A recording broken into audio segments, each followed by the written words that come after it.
Hello, I'm Miranda Manzano. Thank you for watching my source presentation titled William Apess's Story of Temperance in A Son of the Forest. I want to thank my mentor, Professor Sarah Sillin, for all of her energy in working on this project with me through its different forms. William Apess wrote what is regarded as the first memoir by a Native American author. A Son of the Forest was published in 1829 when Apess was 31 years old. Born in Massachusetts in 1798, he was a biracial man of the Pequot tribe. He held beliefs that were unique, which is to say, not explored or heard by powerful white people of the time, and in his writing, Apess pushes his audience to rethink what they know. Apess begins his narrative in childhood, where he grew up in a household with his physically abusive grandparents after his father was forced to leave the reservation to find work. At around the age of 4, he was removed from his grandparents and placed as an indentured servant with white neighbors. Apess worked in white households, joined the army, converted to Christianity, and became a Methodist minister while traveling all around the eastern U.S. His ample life experiences up to the point of writing this memoir shaped his strong perspective on the immoral treatment of Native Americans by white settlers. His work is informed by the widespread anti-Native violence, enslavement, forced assimilation, and the removal of Native peoples off their lands. Apess noted with characteristic irony, quote, "How much better it would be if the whites would act like a civilized people," end quote. William Apess's life and body of work revolve around these issues, and he frequently moves towards finding ways to reach a larger audience.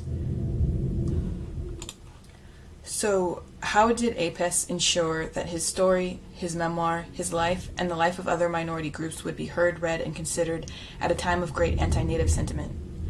How did he express his unpopular opinions on the mistreatment and abuse of Native Americans?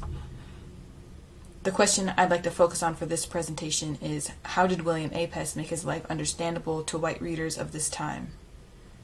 Much of the research around Apess's work focuses on his Methodism as a way of finding an audience, but I would like to analyze his use of the temperance narrative in making his life legible to the general reader. The temperance movement of the 1800s was concerned with abstinence from alcohol for moral and health reasons and as a way to show commitment to self-control and moderation.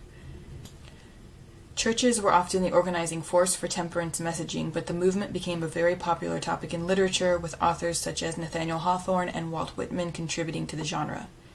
Stories of temperance often revolved around an individual's experience and the lessons they learned on their road to temperance. The Christian ideal of temperance was not, however, an issue specific to alcohol alone and could be opened up to include any perceived lack of restraint, often described as brutishness. Such brutishness was often destructively associated with Native Americans, which, as Mark Miller argues, facilitated the, quote, projection of bodily drives onto non-white characters, end quote. Apess takes advantage of this loose definition of temperance to describe the kinds of intemperance he has confronted and to pass on his lessons on how to change it.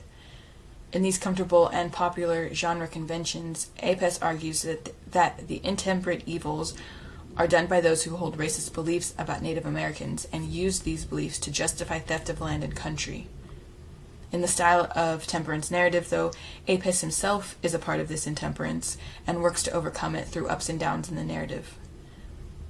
Apess works throughout the memoir to draw parallels between his valuable personal experience and the experience of oppression and violence of his entire race. We see this very specifically in Apess's writing about his time living with his grandparents. He describes an abusive home in which he and his siblings were beaten and nearly starved under the care of their grandparents who were, quote, wedded to the beastly vice of intemperance, end quote.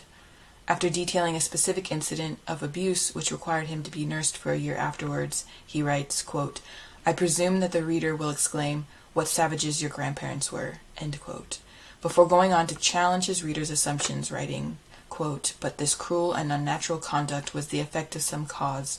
I attribute it in a great measure to the whites, inasmuch as they introduced among my countrymen that bane of comfort and happiness, ardent spirits, seduced them into a love of it, and, when under its unhappy influence, wronged them out of their lawful possessions. I do not make this statement in order to justify those who had treated me so unkindly, but simply to show that, inasmuch as I was thus treated only when they were under the influence of spirituous liquor, that the whites were justly chargeable with at least some portion of my sufferings." End quote. Apess is writing directly into the temperance genre here by detailing the intemperance of his grandparents, which he connects to the intemperance of the white settlers who used alcohol as a tool of oppression. He is engaging with the assumptions and asking his reader to look deeper with him. In research on Apess's memoir, Mark Miller writes, quote, "Apess transformed the generic figures of the drunken Indian man and seduced Indian woman into moral and spiritual indictments of U.S. imperial expansion." End quote. I argue he was able to do so in part by engaging with the themes and expectations of temperance. Apess continues to build along these lines throughout the story, always holding his personal experiences against a larger history and highlighting the fact that personal stories like his were undertold. The lack of stories like his own, the lack of representation, is expressed in an anecdote from Apess's childhood. When going into the forest to gather berries, a young Apess encountered two women who he mistook for natives, the sight of them frightening him enough to run away. Apess explains this experience, quote, "The great fear I entertained of my brethren was occasioned by the many stories I had heard of the cruelty toward the whites, how they were in the habit of killing and scalping men, women, and children. But the whites did not tell me that they were in a great majority of instances the aggressors. If the whites had told me how cruel they had been to the poor Indian, I should have apprehended as much harm from them." End quote. Apess as a child was told one story, the story of the terrifying and violent Indian. Only through his actual experiences was he able to learn other stories. In the context of a temperance narrative in which personal experience and personal choices are highly valued, this lesson is given new weight.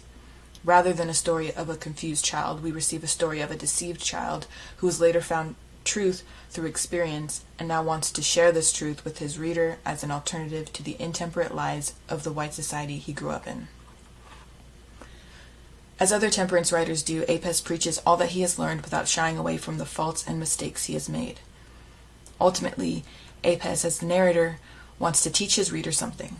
The challenge here is, how does he get people to listen? And if they listen, if they pick up his book, how does he know they've taken the lesson he has offered them?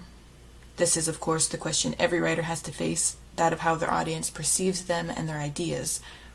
For Apess, this question is amplified by the cultural tendency to dismiss native authority.